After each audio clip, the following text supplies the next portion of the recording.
बिस्मिल्लाहिर्रहमानिर्रहीम। अस्सलाम वालेकुम dear students, how are you all. बच्चों, आज का हमारा टॉपिक है नर्वस कोऑर्डिनेशन। सबसे पहले हम लोग इसकी एनसीईआरटी पढ़ने से पहले हम लोग टाइप्स ऑफ कोऑर्डिनेशन पढ़ लेते हैं। फिर उसके बाद यानी इनका इसका जो बेसिक इंट्रो है मैं आपको वो दे देती हूँ। फिर उसके बाद आपको मैं इसकी एनसीईआरटी रीड करवाऊंगी ताकि फिर आप लोगों को पॉइंट टू पॉइंट एक एक बात याद हो जाए। बच्चों, नर्वस सिस्टम जो होता है हमारे पास दो टाइप्स का होता है। सबसे पहली टाइप हमारे पास आ जाती है सेंट्रल नर्वस सिस्टम, ठीक है, जिसमें हमारा ब्रेन और स्पाइनल कॉर्ड इन्वॉल्व होता है। Then we have the peripheral nervous system, जिसमें हमारे पास न्यूरॉन्स जो होते हैं वो प्रेजेंट होते हैं, ठीक है।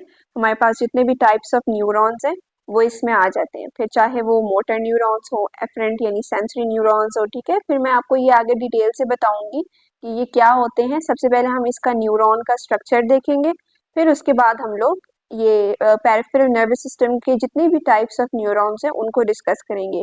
अभी जस्ट मैं आपको ओवरव्यू दे रही हूँ, आप इसको अपने माइंड में ये मैप जो है ये अपने माइंड में बिठा लें अच्छे से।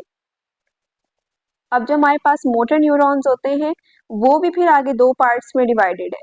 एक हमारे पास इनवॉलेंटरी एक्शन को कंट्रोल करते हैं, ठीक है, यानी, और एक हमारे पास जो वॉलेंटरी एक्शंस होते हैं उनको कंट्रोल करते हैं। जो एएनएस है यानी जो ऑटोनॉमिक नर्वस सिस्टम है हमारे पास, ये इनवॉलेंटरी एक्शंस को कंट्रोल करता है, जबकि सोमैटिक जो है हमारे पास वो वॉलेंटरी एक्शंस को कंट्रोल करता है। अब वॉलेंटरी एक्शंस कौन से होते हैं बच्चों? वॉलेंटरी एक्शंस वो होते हैं जो हम अपनी विल से करते हैं, यानी हमें पता होता है, हम अपना ब्रेन यूज करते हैं उसमें। यानी अगर हमने चाय बनानी है तो हम उसमें कितनी पत्ती डालेंगे, कितनी हमने उसमें शुगर पुट करनी है, कितनी हमने उसमें जो है वाटर की क्वांटिटी रखनी है, तो ये सब जो है ये हमारी थिंकिंग के ऊपर डिपेंड करता है। या फिर हमने अगर मैथ्स की कोई इक्वेशन सॉल्व करनी है तो उसमें हमारे पास सोमैटिक नर्वस सिस्टम जो है वो काम करता है। जबकि जो इनवॉलेंटरी एक्शंस होते हैं, जैसे अगर आपके सपोज अगर आपके जो आपके प्यूपल होते हैं, जब वो लाइट ज्यादा हो जाती है तो आपने अक्सर सुना हुआ होगा कि लाइट जब ज्यादा होती है तो प्यूपल जो होते हैं तो वो छोटे हो जाते हैं हमारे, ठीक है। और इसके अलावा जब लाइट की क्वांटिटी कम होती है तो प्यूपल ग्रेटर हो जाते हैं साइज के अंदर। वो इसीलिए होता है ताकि जो हमारी आईज है वो मैक्सिमम लाइट को एब्जॉर्ब कर सके, ठीक है। तो ये हमारे पास इनवॉलेंटरी एक्शंस होते हैं, इसमें हमारी विल इन्वॉल्व नहीं होती।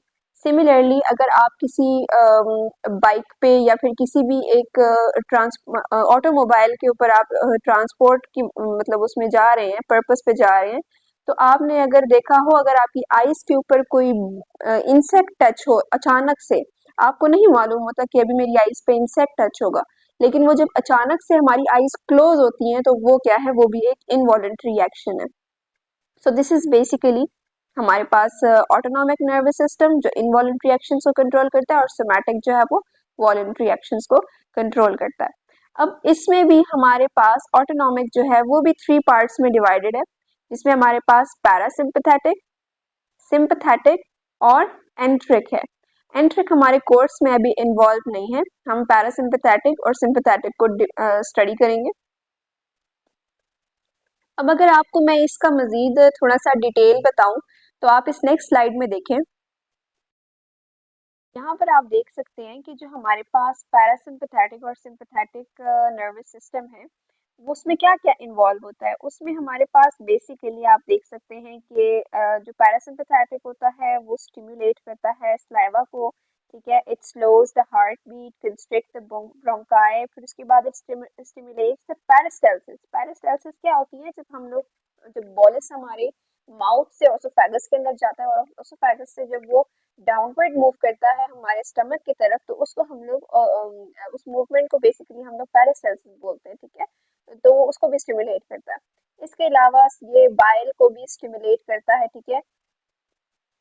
और इसके अलावा ये ब्लैडर जो है हमारा जो यूरिन स्टोर करता है उसके अंदर भी ये काफी ज्यादा जो है उसको कॉन्ट्रैक्शन में हेल्प करता है। Then we have the sympathetic nervous system, जिसमें हमारे पास जो प्यूपिल है यहाँ पे वो डायलेट हो जाता है, वहां पर हमारे पास स्टिमुलेट था, यहाँ पे इनहिबिट हो जाएगा सलाइवा। इसके अलावा हार्ट बीट का जो है एक्सेलरेट होना, ठीक है। इसके अलावा ब्रोंकाई का डायलेट होना, और इसमें हमारे पास इनहिबिशन होती है मैक्सिमम, ठीक है, स्लो डाउन करना। Then we have the conversion of glucose to conversion of glycogen to glucose, ठीक है। ये हमारे पास होती है सिंपैथेटिक में। Then we have the secretion of adrenaline, ठीक है, हमारे जो हैप्पी हार्मोन्स होते हैं, और नॉन एड्रेनलिन जो है हमारे पास, ठीक है, तो ये हमारे पास आ जाते हैं, स्किन की सिक्रेशन आ जाती है। Then we have the inhibits bladder contraction, ठीक है, वहां पे हमारे पास क्या था, वहां पे हमारे पास कॉन्ट्रैक्शन थी, यहाँ पे हमारे पास इनहिबिशन होगी कॉन्ट्रैक्शन की, ठीक है। तो ये हमारे पास बेसिकली डिवीजन थी कुछ नर्वस सिस्टम की। अगला हम न्यूरॉन का स्ट्रक्चर देखते हैं। अगर आप इस न्यूरॉन का स्ट्रक्चर देखें, यहाँ पर हमारे पास, मैं इसको थोड़ा सा जूम कर दूं, हम एक एक चीज को डिटेल से स्टडी करेंगे, ओके, आपने टेंशन नहीं लेनी, हम लोग हर चीज को कवर करेंगे। So this is basically the structure of neuron हमारे पास, ठीक है। So the branches over here made are known as dendrites, ठीक है। और इसके अलावा यहाँ पे ऐसे ऐसे छोटे छोटे छोटे करके इस तरह के ग्रेन्यूल्स प्रेजेंट होते हैं, जिसमें हमारे पास गोल्जी एपरेटस के ऊपर और रफ एंडोप्लाज्मिक रेटिकुलम जो है हमारे पास, उसके अंदर जो हमारे पास राइबोसोम्स प्रेजेंट होते हैं बेसिकली, ये भी प्रेजेंट है, ठीक है। नेजल ग्रेन्यूल्स है, ठीक है, ये फंक्शनिंग यूनिट होता है बेसिकली। और इसके अलावा जो हमारे पास ये पूरी जो ये हमारे पास है ना, मैं आपको दिखाऊं, this whole structure is known as the cell body, ठीक है। ये सेल बॉडी होगी तो हमारे पास एक्सन बनेगा, और इसके अलावा डेंड्राइट्स बनेंगे, ठीक है। So it is very important part, और क्योंकि इसके अंदर न्यूक्लियस भी प्रेजेंट है, nucleus is the control centre of a cell. So here the all information about the cell is present in the nucleus, ठीक है। देन हमारे पास यहाँ पे कुछ स्ट्रक्चर आ जाता है, this thread like structure is known as axon, ठीक है। इस कंप्लीट स्ट्रक्चर को हम लोग एक्सन बोलते हैं।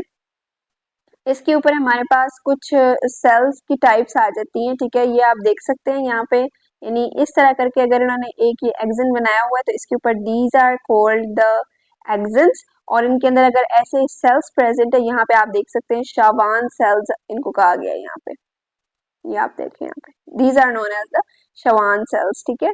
और इसके अलावा यहाँ पे जो इनके दरमियान ये वाले स्पेसेस हैं, it is known as node of Ranvier, ठीक है। और जो इसके ऊपर ये वाला स्ट्रक्चर है जो मैंने आपको बताया, ये एक्सन है, ठीक है। सब मैं आप यहाँ पर एक ही लेयर बना देती हूँ ना, ये हमारे पास एक्सन है, ठीक है। यहाँ पे इसके ऊपर जो इस तरह के स्ट्रक्चर बने हुए हैं, इनको हम मेलिन शीट बोलते हैं, ठीक है, ये आप देख सकते हैं मेलिन शीट। और इसके अंदर अगर इस तरह का स्ट्रक्चर हमारे पास प्रेजेंट है तो it is known as Schwann cells, और इनके दरमियान जो ये वाला एरिया है इनको हम बोलते हैं नोड ऑफ रणवीर, ठीक है।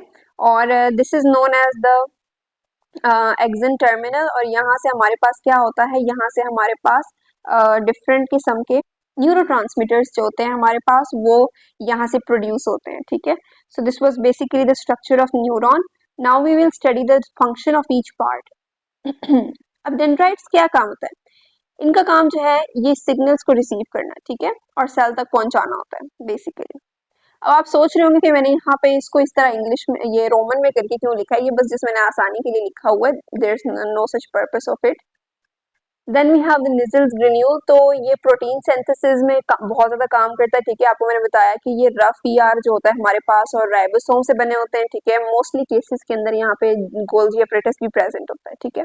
Then we have the cell body, ठीक है। सेल बॉडी का बेसिक फंक्शन ये होता है कि ये मेंटेनेंस रखती है हमारे पास जो कोई भी, हमारे पास ये जो न्यूरॉन है इसकी सेल बॉडी का बेसिक फंक्शन यही है कि मतलब ये इसको मेंटेनेंस में हेल्प करता है। Then we have the nucleus, as I have told you कि यहाँ पे हमारे पास ऑब्वियस सी बात है डीएनए प्रेजेंट होगा, तो जो सेल का जितना भी इंफॉर्मेशन होगा या सेल के अंदर जितनी भी एक्टिविटीज होंगी उनको रेगुलेट करना काम किसका होता है, न्यूक्लियस का होता है। Then we have the Schwann cells. Schwann cells क्या होते हैं, शवान सेल्स आपको मैंने अभी बताया, these are called the Schwann cells. यहाँ पे आप देखें, ये रहे हमारे पास शवान सेल्स, ठीक है, गौर से देखें, these are the Schwann cells. अब इनका फंक्शन क्या होता है, इनका फंक्शन ये होता है कि ये एक्सन के अराउंड रैप होता है, ठीक है, एक्सन के अराउंड रैप होता है, ये तो आपको मैं बता चुकी हूँ। फिर इसके बाद क्या है कि इसके ऊपर ये मेलिन शीट के ऊपर प्रेजेंट होता है, ठीक है, and it has a function that transmits the signal, ठीक है, it helps in transmission of signals. Then we have कि एक्सन जो है ये हमारे पास एक थिन फाइबर होता है, ठीक है, जो इलेक्ट्रिकल सिग्नल्स को न्यूरॉन, एक न्यूरॉन से दूसरे न्यूरॉन तक भेजता है, ठीक है, ये हमारे पास इसका फंक्शन होता है। मेलिन शीट का क्या काम होता है, ये हमारे पास एक फैटी लेयर होती है बेसिकली, और ये इंसुलेशन प्रोवाइड करती है, ठीक है। इसको हम लोग बेसिकली कंडक्शन पार्ट भी बोलते हैं, ठीक हो गया।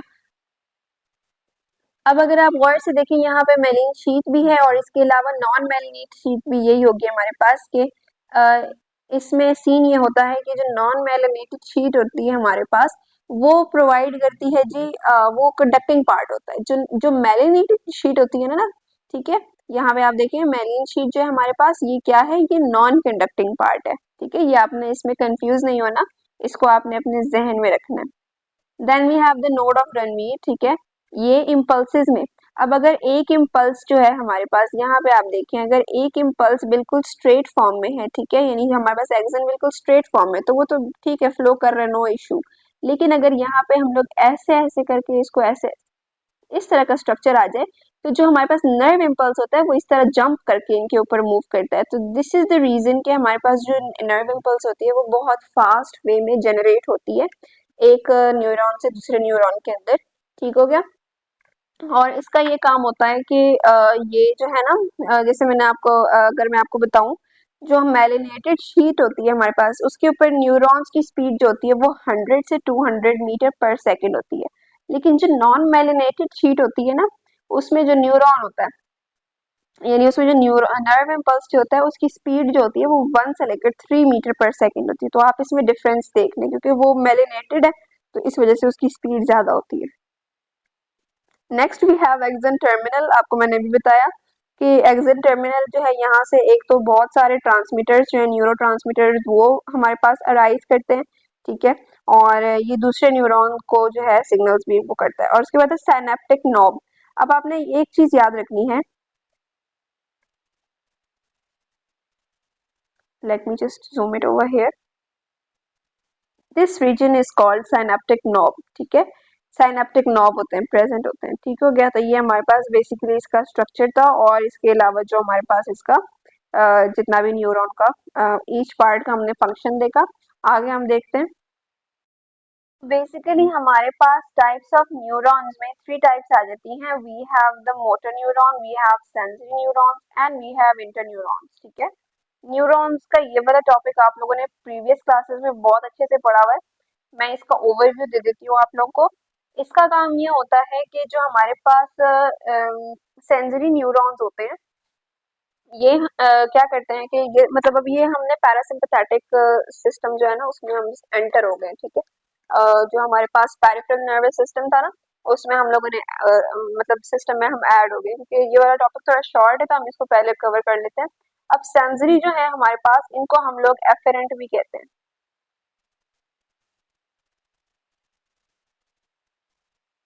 ठीक है। एफरेंट न्यूरॉन भी बोलते हैं हम लोग, और इसको हम लोग एफेरेंट न्यूरॉन बोलते हैं जो हमारे पास मोटर होते हैं, ठीक है।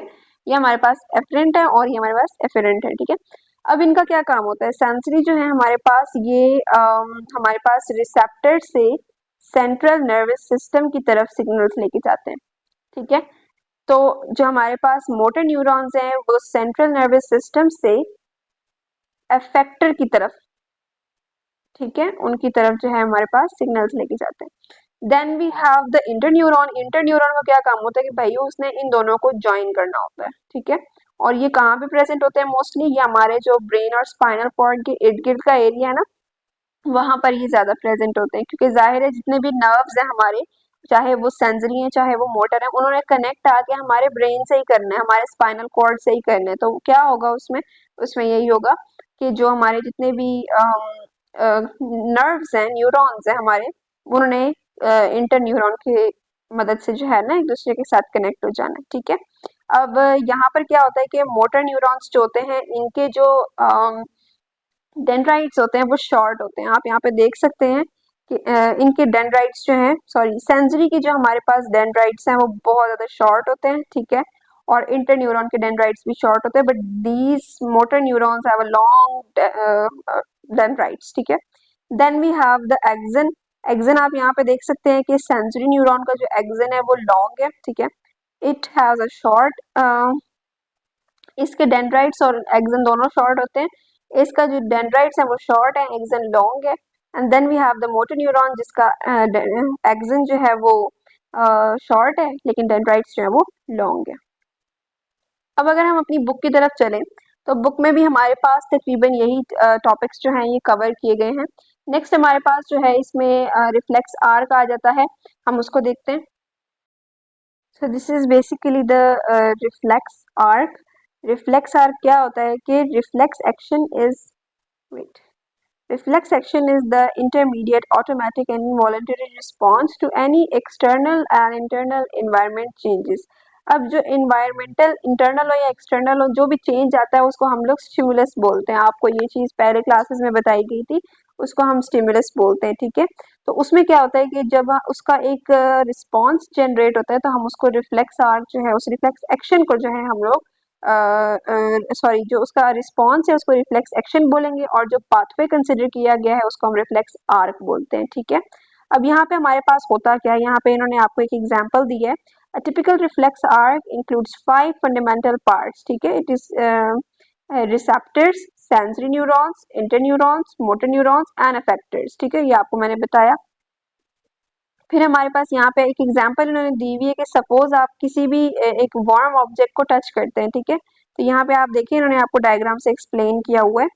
अगर आप किसी भी हॉट ऑब्जेक्ट को आपने टच किया, आपकी बॉडी में सेंसेशन हुई, ठीक है, आपके वो एरिया जो है वो बर्न हुआ, लेकिन आपने अपना वो हाथ हटाया, कैसे हटाया ये पूरा इन्होंने आपको एक्सप्लेन किया हुआ है। अब जो हमारे पास सेंसरी न्यूरॉन्स हैं, जो हमारे पास रिसेप्टर्स हैं, ये हमारी स्किन के ऊपर प्रेजेंट होते हैं, ठीक है। तो ये क्या करते हैं कि ये उस स्टिमुलस को लेके जाते हैं हमारे नर्वस सिस्टम तक और नर्वस सिस्टम से वापस जो यहाँ पे इंटर न्यूरॉन्स प्रेजेंट होंगे, ठीक है। उन्हीं इंटर न्यूरॉन्स का क्या काम होगा कि वो मोटर और सेंसरी न्यूरॉन्स को कनेक्ट करेंगे। ब्रेन जो है वो रिस्पॉन्स जनरेट करेगा और वो जो रिस्पॉन्स होगा बेसिकली वो हमारे मोटर न्यूरॉन्स के अंदर ट्रांसमिट होगा, ठीक है। और वहां से वापस एक रिस्पॉन्स आएगा, ठीक है, कि हमने अपना हाथ अपना पीछे कर लेना क्योंकि ये ऑब्जेक्ट बहुत वार्म है या हॉट ऑब्जेक्ट है, ठीक है। तो ये हमारे पास बेसिकली इसका पूरा फिनोमिना था। इतना ये मुश्किल नहीं है, हमने बस वैसे ही इसको जो है ना मुश्किल बना लिया अपने लिए। आगे हम लोग नर्व इम्पल्स की बात करते हैं। नर्व इम्पल्स जो है हम लोग बोलते हैं किस चीज को, a nerve impulse is the information और signal about the stimulus that is transmitted from the receptors to the central nervous system from. अच्छा, अब ये क्या है कि नर्व इम्पल्स जो जनरेट हुई है, जो अब हमने यहाँ पे देखा कि जो हमारे पास सेंसरी न्यूरॉन्स हैं उन्होंने information the central nervous system को, ठीक है। और उसके अलावा जो हमारे पास सेंट्रल नर्वस सिस्टम है उसमें क्या था, उसमें न्यूरॉन्स थे, ठीक है। उसने क्या किया, उसने इफेक्टर्स को वो चीज़ बता दी कि आपने यहाँ पे ये रिस्पॉन्स इसको देना है। तो उस रिस्पॉन्स को जनरेट पूरे करने का जो फिनोमेना है उसको हम लोगों ने यहाँ पे नर्व इम्पल्स का नाम दिया है, ठीक है।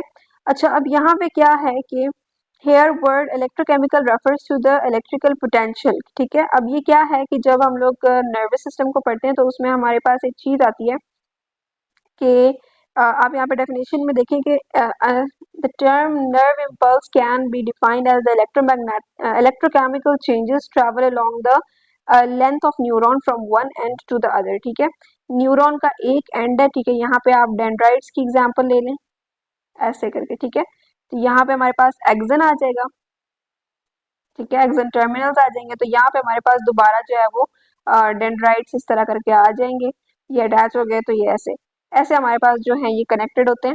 अब इसमें सीन ये होता है कि यहाँ पे इलेक्ट्रोकेमिकल जो चेंजेस होती हैं वो ट्रैवल करती हैं अलोंग द न्यूरॉन, ठीक है। तो इलेक्ट्रोकेमिकल जो है वो बेसिकली इलेक्ट्रिक पोटेंशियल की वजह से किया गया है क्योंकि यहाँ पे न्यूरॉन की मेम्ब्रेन के ऊपर कुछ इलेक्ट्रिकल चेंजेस जो नोट की गई थी उनकी बेसिस पे उनको किया है। अब यहाँ पे दो किस्म की पोटेंशियल्स होती हैं, एक रेस्टिंग मेम्ब्रेन पोटेंशियल होती है और एक एक्टिव मेम्ब्रेन पोटेंशियल होती है, ठीक है। अब ये एक्टिव और रेस्टिंग मेम्ब्रेन पोटेंशियल होती क्या है, हम इनको देखते हैं। जब हमारी मेम्ब्रेन रेस्ट पे होती है तो हमारे आपने एक चीज याद रखनी है, it is also known as the polarised state, ठीक है। अब आपने क्या याद रखना है कि इसकी जो वैल्यू होती है वो 70 होती है, ठीक है। अब मैं अगर आपको इसका ग्राफ दिखाऊं, ग्राफ से आपको बहुत अच्छे से समझ आ जाएगी, ठीक है। अब आपने क्या करना है, यहाँ पे गौर से देखना है, ठीक है। यहाँ पर हमारे पास एक रेस्टिंग पोटेंशियल है, उसकी वैल्यू जो है यहाँ पे उन्होंने -70 दी हुई है, ठीक है। अब यहाँ पे क्या है कि एक स्टिमुलस आया तो उसकी वजह से मेम्ब्रेन पोटेंशियल जो है हमारे पास उसका क्या आ गया कि -50 वैल्यू आ गई। अब वो जो वैल्यू है जो हमारे पास नर्व इम्पल्स जो जनरेट हो रही है उसकी वजह से डीपोलराइजेशन हो रही है और एक वैल्यू आती है यहाँ पे ऐसे करके, ठीक है। डीपोलराइजेशन होती है 0 पे, ठीक हो गया। अब क्या है कि जो एक्शन पोटेंशियल है उसकी वैल्यू जो है हमारे पास वो 50 है। आपने ये चीजें याद रखनी है, वैल्यूज याद रखनी है, अक्सर एमसीक्यूज में पूछी जा सकती हैं। अब वो जनरेट हो गई, एक रिस्पॉन्स बन गया। अब रीपोलराइजेशन होगी, रीपोलराइजेशन में फिर एक ऐसा सिस्टम आता है कि आप यहाँ पे देखें, यहाँ से ये वैल्यू स्टार्ट हो रही है और ये थोड़ा सा नीचे आ रही है, इसको बोलते हैं हाइपर पोलराइजेशन, ठीक है। और ये हर बार होता है, तो ये हमारे पास इसका इस तरह का सीन होता है। बाकी जो साइनेप्स वगैरह और इसके अलावा जो हम लोगों ने इसका एक्टिव मेम्ब्रेन पोटेंशियल और इसके अलावा जो ये रेस्टिंग मेम्ब्रेन पोटेंशियल है नर्व इम्पल्स का, इसके ऊपर मैं बहुत ही डिटेल के साथ लेक्चर बना चुकी हूँ पहले भी। और इसके अलावा जो ब्रेन के पार्ट्स हैं उसके ऊपर भी हम इंशाल्लाह एक और वीडियो बनाएंगे। एक वीडियो मैं ऑलरेडी अपलोड कर चुकी हूँ उसके हवाले से। सो नेक्स्ट चीज हमारे पास है हमारा ब्रेन, ठीक है। ब्रेन में हमारे पास क्या क्या चीजें आ जाती हैं मैं आप लोगों को बताती हूँ। ब्रेन जो है हमारे पास सबसे पहले तो आपने ये याद रखना है कि it is divided into 3 parts, ठीक है। फोर ब्रेन, उसके बाद हमारे पास आ जाता है मिड ब्रेन, ठीक है। कहाँ गया मिड ब्रेन, ये रहा मिड ब्रेन और हिंड ब्रेन। हमारे पास ब्रेन इन 3 पार्ट्स में डिवाइडेड है। उसके बाद आपने ये चीज याद रखनी है कि जो हमारा ब्रेन है इट इज बेसिकली जो फोर ब्रेन है, ठीक है, उसमें 3 पार्ट्स और होते हैं, सेरेब्रम, थैलेमस और इसके अलावा लिम्बिक सिस्टम। लिम्बिक सिस्टम यानी हाइपोथैलेमस हम इसको कह सकते हैं कि आगे हाइपोथैलेमस जो है हमारा वो भी इसके अंदर आ जाता है। अब इसके बाद आपने ये चीज याद रखनी है कि जो हमारे पास cerebrum is the largest part of the human brain, ठीक है। और इसके अलावा ये सेरेब्रल हेमिस्फेयर्स में डिवाइड होता है, 2 हेमिस्फेयर्स के अंदर ये डिवाइड होता है, ठीक है। और जो हमारे पास वो 2 हेमिस्फेयर्स होती हैं उसमें भी फिर हमारे पास आ जाती हैं लोब्स, जिसमें यहाँ पे हमारे पास लिखी हुई है फ्रंटल लोब, ऑसिपिटल लोब होती है, ठीक है। मैं यहाँ पे आपको दिखाती हूँ। ओके, यहाँ पे वो चीजें डिटेल से नहीं लिखी हुई, मैं आपको ऐसे ही बता देती हूँ। हमारे पास जो है वो 2 हेमिस्फेयर पे 4 लोब्स के अंदर डिवाइडेड होती हैं, ठीक है। Frontal lobe, parietal lobe, temporal lobe और ऑसिपिटल लोब, ठीक है। यहाँ पे फ्रंटल लोब की बात की गई है लेकिन बाकी की बात नहीं की गई। देन वी हैव कि अगर हम लोग यहाँ पे लिखें कि अगर इनका हम लोग फंक्शन देखें, फ्रंटल लोब का फंक्शन होता है हमारे पास कि ये हमारे पास मूवमेंट को, ये स्केलेटल मसल्स जो होते हैं उनकी मूवमेंट को कंट्रोल करता है, ठीक है। फिर पेराइटल लोब होती है जो कि स्टिमुलस को रिसीव करता है। टेम्पोरल लोब जो होती है वो हियरिंग और स्मेल को रिसीव करता है, ठीक है, यानी उसको कंट्रोल करता है। ऑसिपिटल लोब जो होती है वो हमारी विजन को कंट्रोल करता है, ठीक है। अब यहाँ पे क्या लिखा हुआ है, यहाँ पे लिखा हुआ है कि हाँ ये देखिए ये चीज यहाँ पे लिखी हुई है, ठीक है। अब इसके अलावा each functional area consist of 3 सब एरियाज। एक अब इसमें 3 सब एरियाज होते हैं, सेंसरी एरिया होता है, एसोसिएशन एरिया होता है और मोटर एरिया होता है। सेंसरी वो होगा जब ये रिसीव करते हैं, ठीक है, किसी भी इम्पल्स को रिसीव करते हैं। फिर हमारे पास जो एसोसिएशन एरिया है यहाँ पे इंटरन्यूरॉन्स की बात होगी, ठीक है। यहाँ पे इंफॉर्मेशन जो है उसको इंटरप्रेट किया जाता है और एनालाइज किया जाता है। और मोटर एरिया वो होता है कि जब स्टिमुलस का रिस्पॉन्स जो जनरेट हो जाए तो वो फिर मोटर न्यूरॉन्स के थ्रू आगे मजीद रिस्पॉन्स को जनरेट करते हैं, यानी वो आगे उसको ट्रैवल करवाते हैं, जो भी उसका सिस्टम होता है ना उसको बेसिकली हम लोग बोलते हैं फिर मोटर एरिया, ठीक हो गया। ये 3 किस्म के एरियाज होते हैं। अब यहाँ पे हमारे पास सेरिब्रम का पार्ट तो हो गया, then we have the thalamus, ठीक है। थैलेमस जो है हमारे पास it lies below the cerebrum, ठीक है। अगर आप डायग्राम में देखें, यहाँ पे डायग्राम थोड़ी सी जो है ब्लर है but it's okay. This is the cerebrum and this is the thalamus. अब आप यहाँ पे गौर से देखिए, this is the cerebrum, whole region is known as cerebrum, और फिर यहाँ पे आगे कहीं पे थैलेमस है, ठीक है। सो आपने ये चीज देखनी है। देन इसका फंक्शन क्या होता है कि इट रिसीव्स स्टिमुलस, कोई भी एक्सटर्नल या इंटरनल चेंज आता है तो उसको हम स्टिमुलस बोलते हैं, ठीक है। तो इसका काम ये होता है कि ये स्टिमुलस को रिसीव करता है, ठीक है। और इसके बाद हमारे पास इसमें हाइपोथैलेमस और अमेगडाला, ठीक है, अमेगडाला जो है हमारे पास आ जाता है। तो इनका ये फंक्शन होता है कि basically the hippocampus and several other near by areas. अब यहाँ पे ये चीजें पाई जाती हैं, आपने इनके नेम्स याद रखने हैं, ठीक है। और इनका काम क्या होता है, it controls the thirst, body temperature, water balance, pressure, menstrual cycle, sleep wake schedule जो होता है हमारा उसको भी ये कंट्रोल करता है, ठीक है। और जो हमारे पास यहाँ पे आ जाता है अमेग्डाला जो है ये हमारे पास आलमंड शेप का होता है, ठीक है। और इसका काम क्या होता है, इसका ये इमोशंस को कंट्रोल करता है, जैसे लव, हेट, एंगर, फियर, ठीक है। या सेक्सुअल अरोजल जो होते हैं हमारे, उनको कंट्रोल करता है हमारा ये। फिर हिप्पोकैम्पस आ जाता है हमारे पास। इसके दो ये हॉर्न स्ट्रक्चर, ये it consist of to horns, ठीक है। यहाँ पे आप देखिए इसके स्ट्रक्चर में हिप्पोकैम्पस, अच्छा यहाँ पे इन्होंने मेंशन नहीं किया हुआ, ओके नो इशू। हम यहाँ पे देखते हैं कि the hippocampus consists of two horns, ठीक है। the curved back is the वही जो ऊपर वाली बात की गई है, it appears more अच्छा ये क्या करता है कि ये हमारे शॉर्ट टर्म मेमोरी को लॉन्ग टर्म मेमोरी में कन्वर्ट करता है, आपने इसको याद रखना है। फिर हमारे पास मिड ब्रेन आ जाता है। मिड ब्रेन का बेसिक जो फंक्शन होता है वो यही होता है कि ये क्या करता है, ये फोर ब्रेन को और इसके अलावा जो हिंड ब्रेन है इन दोनों को ज्वाइन करता है, ठीक है। अब इसमें हिंड ब्रेन का फंक्शन क्या है, हिंड ब्रेन हमारे पास थर्ड पार्ट आ जाता है। इसमें हमारे पास आ जाता है जी जैसे मैंने आपको बताया कि सारी ये रहा सेरिब्लम आ जाता है, ठीक है। इसके अलावा मेड्यूला ऑब्लोंगेटा आ जाता है, ठीक है। इसके अलावा जो एक और बेसिक फंक्शन जो है जिसका ये है पॉन्स, ठीक है, ये आ जाते हैं इसमें। ये तीन चीजें आ जाती हैं। अब इनका फंक्शन देखते हैं हम लोग कि सेरिब्लम जो होता है, सेरिब्लम कंट्रोल्स द इक्विलिब्रियम, ठीक है। बॉडी की पोजीशन, उसकी कोऑर्डिनेशन, उसके एक्शंस, जितने भी मसल कॉन्ट्रैक्शन, सब कुछ जो है ये कौन कंट्रोल करता है, सेरिब्लम कंट्रोल करता है, ठीक है।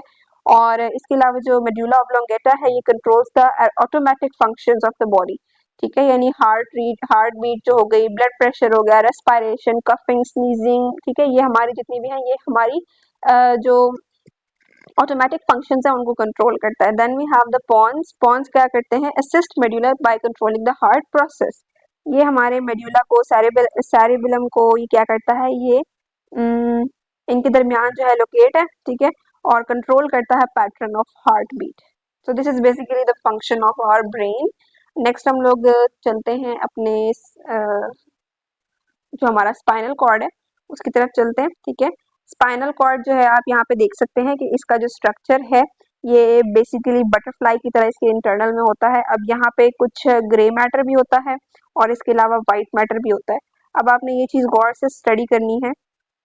Spinal cord is the most important structure between the body and the brain, ठीक है। ये बॉडी और ब्रेन के दरमियान में कनेक्टेड होता है, ठीक है। ब्रेन के नीचे ही बिल्कुल कनेक्टेड है। Spinal cord extends from the medulla to the level of lumbar vertebrae. अब आपने ये भी याद रखना है कि लुम्बर वर्टेब्राe के पास जाके कनेक्ट होता है, ठीक है। It is the vital link between the brain and the body. Again वही वाली बात दोहराई जा रही है। Transverse section of the adult spinal cord shows the white matter और ग्रे मैटर। अब क्या है कि ग्रे मैटर जो है ये जो आप यहाँ पे ये देख सकते हैं, this is the grey matter, और जो रिमेनिंग रीजन में है this is the white matter. अब जो ये बटरफ्लाई शेप में जो हमारे पास ये वाला रीजन है this is the grey matter. और इसका फंक्शन क्या होता है कि the grey matter consist of neurons of cell bodies, ठीक है, और non myelinated parts of the fibres, इसके पास ये होते हैं। और white matter is made up of bundles of myelinated sheath, ठीक है। मेलानेटेड जो हमारे पास फाइबर्स होते हैं ये प्रेजेंट होता है। और इसके अलावा several pairs of nerves also. Ganglia जो है हमारे पास, गैंग्लिया आपको मैंने बताया, गैंग्लिया जो होता है वो या तो शवान सेल्स हो सकते हैं और इसके अलावा अगर वो जो हमारे पास न्यूरोग्लिया जो है वो हो सकते हैं, ठीक है। न्यूरोग्लिया जो है वो सेंट्रल नर्वस सिस्टम में प्रेजेंट होते हैं और जो शवान सेल्स है वो पेरिफेरल नर्वस सिस्टम में, और दोनों का काम क्या होता है, वो सपोर्ट प्रोवाइड करते हैं, ठीक है, बिसाइड द स्पाइनल कॉर्ड। अब यहाँ पे एक लाइन लिखी हुई है, arrangement of the grey and white matter in the brain is opposite to the spinal cord, ठीक है। अब यहाँ पे नर्व्स की बात हुई है, क्रेनियल और स्पाइनल नर्व्स की, तो इंशाल्लाह हम लोग इसको नेक्स्ट लेक्चर में डिस्कस करेंगे। आज के लिए इतना काफ़ी है, वीडियो काफ़ी लेंथी हो चुकी है। होपफुली आपको जो चीज़ें मैंने बताई हैं वो समझ आ गई होंगी। Thank you so much for watching. अल्लाह हाफिज़।